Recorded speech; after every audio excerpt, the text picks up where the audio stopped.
കേരളത്തിലും നിരവധി കേസുകളിൽ പ്രതിയായ കുപ്രസിദ്ധ മോഷ്ടാവ് ബാലമുരുകൻ പോലീസ് കസ്റ്റഡിയിൽ നിന്നും രക്ഷപ്പെട്ടു.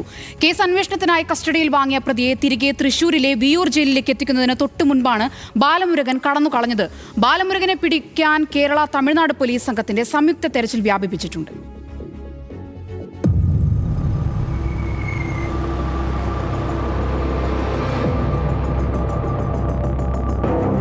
കൊലപാതക ശ്രമം, സ്വർണ്ണ കവർച്ച, മോഷണം തുടങ്ങി 54 കേസുകളിൽ പ്രതിയാണ് തമിഴ്നാട് തെങ്കാശി സ്വദേശിയായ ബാലമുരുകൻ മാടസ്വാമി.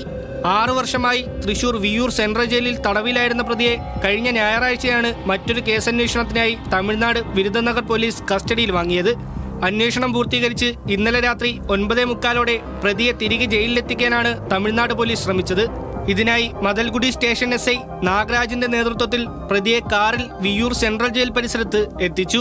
SI നാഗരാജിനോട് തനിക്ക് മൂത്രമൊഴിക്കാനുണ്ട് എന്ന് പറഞ്ഞു വിശ്വസിപ്പിച്ചാണ് വിയൂർ സെൻട്രൽ ജയിലിന് സമീപം ബാലമുരുകൻ റോഡിൽ ഇറങ്ങുന്നത്. വാഹനത്തിനുള്ളിൽ നിന്നും പോലീസുകാർ നടന്ന് അടുത്തെത്തുമ്പോഴേക്കും ഇയാൾ മതിൽ ചാടി ജയിൽ കോമ്പൗണ്ടിനുള്ളിലേക്ക് രക്ഷപ്പെട്ടിരുന്നു. തൊട്ടുപിന്നാലെ കൺട്രോൾ റൂമിൽ നിന്നും വിയൂർ സ്റ്റേഷനിൽ നിന്നും പോലീസുകാർ എത്തിയെങ്കിലും ഇരുളിലേക്ക് മറഞ്ഞ പ്രതിയെ പിടികൂടാനായില്ല.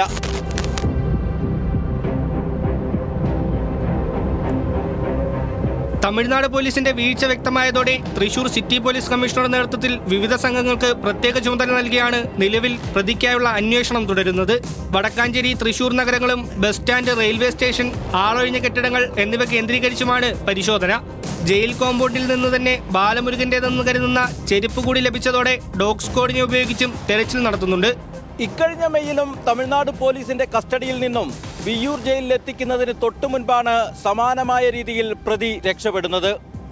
അന്ന് പോലീസിനെ കബളിപ്പിച്ച് തൊട്ടടുത്ത പറമ്പിലേക്കൊളിച്ച ബാലമുരുകൻ വിയൂരിലെ ഒരു വീട്ടിൽ കയറി ബൈക്ക് മോഷ്ടിച്ചാണ് കോയമ്പത്തൂർക്ക് രക്ഷപ്പെട്ടത്.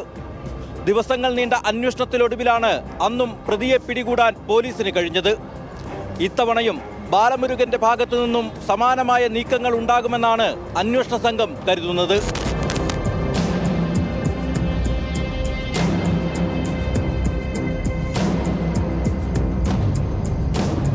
പാലക്കാട് ആലത്തൂരിൽ വെച്ച് പ്രതിക്ക് ഭക്ഷണം വാങ്ങി നൽകിയിരുന്നുവെന്നും ജയിൽ സമീപത്ത് വെച്ചാണ് വിലം കഴിച്ചതെന്നുമാണ് തമിഴ്നാട് പോലീസ് ഉദ്യോഗസ്ഥരുടെ മൊഴി. എന്നാൽ ഇക്കാര്യങ്ങളിലടക്കം വ്യക്തത വരുത്തുന്നതിനും പ്രതിക്ക് മറ്റാരുടെയെങ്കിലും സഹായം ലഭിച്ചിട്ടുണ്ടോ എന്ന് കണ്ടെത്തുന്നതിനുമായി CCTV ദൃശ്യങ്ങളടക്കം കേന്ദ്രീകരിച്ചാണ് നിലവിലെ അന്വേഷണം പുരോഗമിക്കുന്നത്.